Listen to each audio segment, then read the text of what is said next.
Hello everyone and welcome back to my channel. I hope you're having a great day today. I know that I'm certainly having a great day because I'm getting ready to fly from the Minneapolis-St. Paul International Airport to LaGuardia Airport in New York City aboard an Airbus A321. Come along with me for the ride.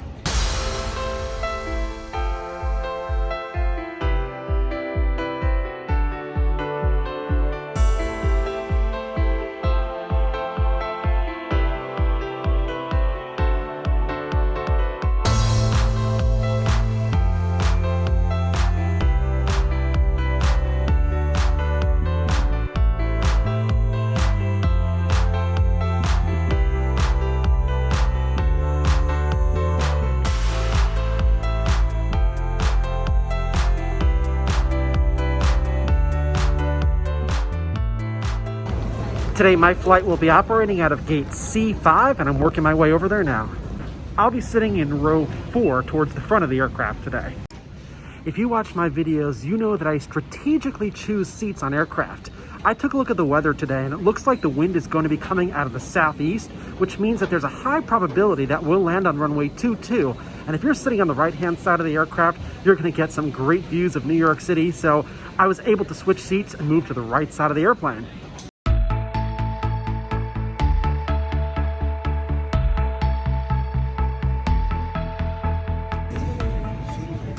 I love these views before I board airplanes. This aircraft was built in 2017. The A321 is Delta's largest narrow-body Airbus aircraft, and this aircraft type came into existence with Delta several years ago. It's long and bold. It features 20 seats in the first-class cabin, one of which I'll be sitting in, 29 seats in Comfort Plus, and 142 seats in the main cabin for a total of 191 passengers. And today's flight to the Big Apple is completely full. You can see that the nose wheel parking spot is the same position for the A320 and A319 as the boarding door is in the same place. Today, this aircraft is doing basically a cross-country flight. It started off in San Diego, it's making a stop here in Minneapolis where I'm going to board, and it's going to wind up at LaGuardia. Well, let's head on over to LaGuardia. It's time to board this flight. As a first-class passenger, I get to use the Sky Priority lane to board. I'm among the very first today as I feel the summer heat here in Minneapolis. As I boarded the A321, the flight attendant prepared Purell wipes for each of the passengers. The first-class cabin is very pleasant, and there's a good amount of space between the seats, which is in a 2x2 configuration. The aircraft had been sanitized after arriving from San Diego, and the seats were tidy and clean for this New York-bound flight. As always, the first thing that I did when I sat down was open the window shade. I know that this flight is going to provide me with some great views today.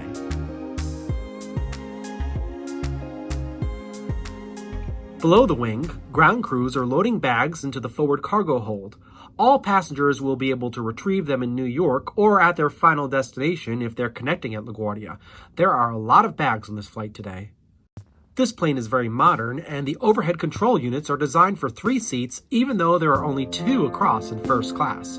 The recline button is located in the armrest, and there's a nice Delta logo embroidered into the seat pocket ahead. And in that seat pocket, you can find the safety card for this A321. Delta has eliminated the Sky magazine, which was located in every seat pocket before the pandemic. The A321 has plenty of ways to power up, and here in first class, there's enough legroom to cross your leg. I'm liking this plane.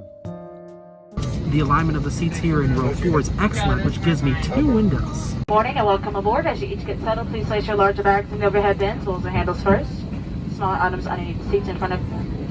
Once you place your bag in the overhead bin, please do not rotate it. Please make sure that you keep it flat as you place it in the bin. The bins on this particular aircraft will not accommodate the bags if they are rotated on their sides, so please be sure to leave it flat. Smaller items do need to go underneath the seat in front of you. Large electronic devices, such as laptop computers, will have to be stowed or to push back in a bag underneath the seat in front of you or in the overhead bin. Please do not slide your computers or any food and beverage items you brought on board. Please don't slide them in the seat back pocket in front of you for takeoff. Once you push back from the gate, Wi-Fi will be activated. As a reminder, please leave your face mask and coverings on throughout the duration of the flight, including during boarding and deplaning. This is required even if you receive the COVID-19 vaccine or have a negative COVID-19 test on hand. It's now time to push back. Today, we'll be departing on runway 30 right, which is convenient because it's located just behind the C concourse here at MSP, so we can expect a very short taxi to the runway today. There is a lot of ramp space here, and this airport handles pushbacks very efficiently. During the pushback, the flight attendants directed our attention to the TV monitors to watch the latest Delta safety video. This video has changed many times in the last year. Once the tow truck was removed from the aircraft, we informed ground control that we were ready to taxi to the runway, and we received clearance to take the taxiway parallel to runway 30 right all the way to the end, passing by the long C concourse and the shorter B concourse at MSP. This was a really expeditious taxi to the runway, and in just a few minutes we were at the beginning of the runway and received takeoff clearance on the 8,200-foot long runway 30 right, which heads towards the northwest. After takeoff, we'll need to turn right towards the southeast to head to our initial departure gate, which will get us towards New York City. Here's the takeoff.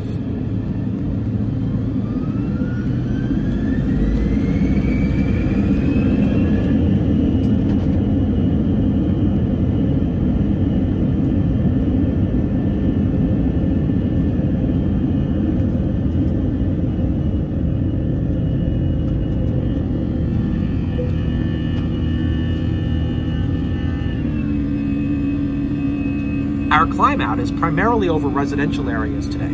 As we make a sweeping right-hand turn, we see the capital city of Minnesota, St. Paul, and its nearby St. Paul Downtown Airport.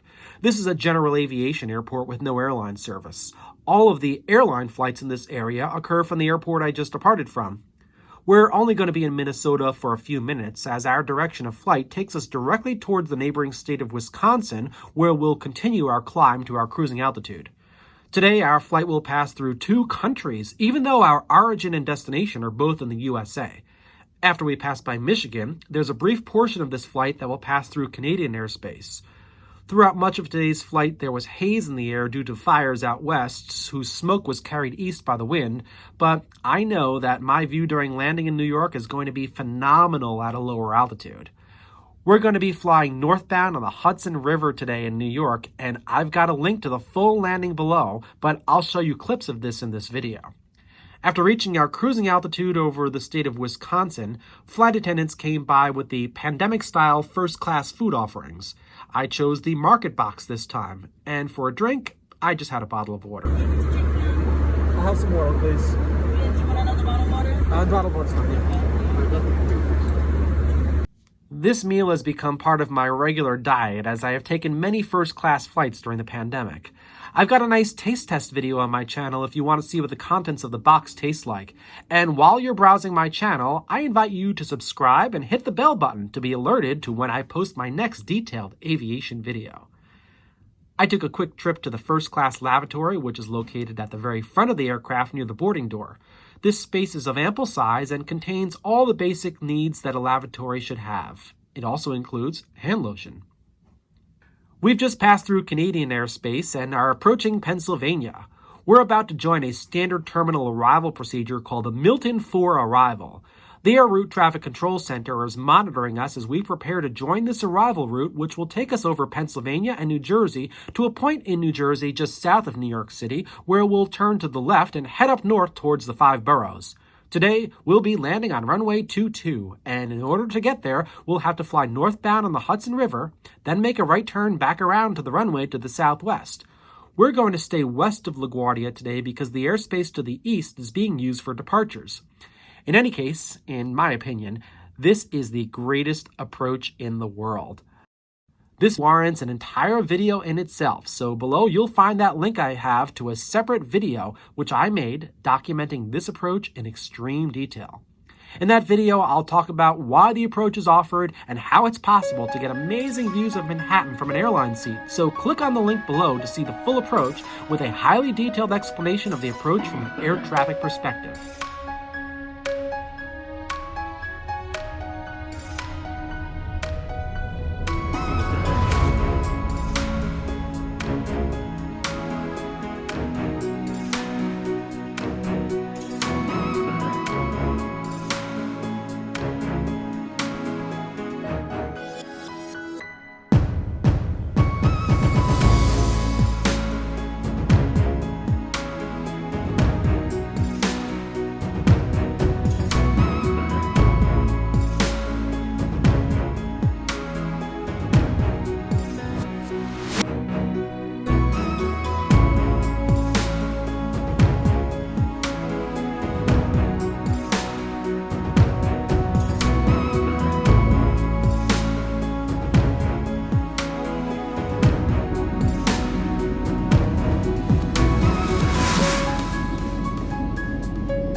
Runway 22 is 7,001 feet long and 150 feet wide.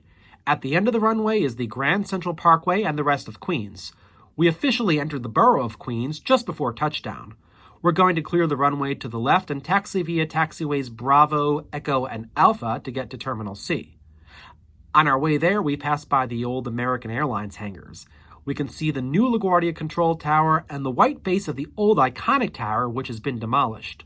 On our way to Terminal C, we pass by the new Terminal B, which is nearly complete. The airport looks so different than just a few months ago. What an amazing approach that was. And here we are being marshaled into the gate at the C terminal. It absolutely pays off when you know which side of the airplane to sit on. Once the seatbelt sign came off, we were free to stand up as cargo was offloaded from the cargo door below my seat. Thank you. Whoa, what an absolutely amazing approach that was. Well, that was an absolutely great experience on the Airbus A321. If you have any questions about the flight, leave a comment in the comment section below.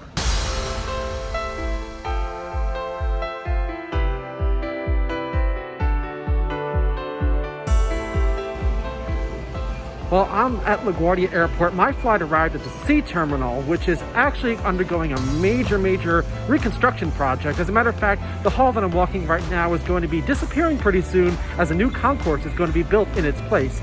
There's a lot of construction going on here at LaGuardia. I really hope you enjoyed my video. Thanks so much for watching, and don't forget to subscribe to my channel if you haven't done so already. I've got a lot of great content for you. Thanks, everybody.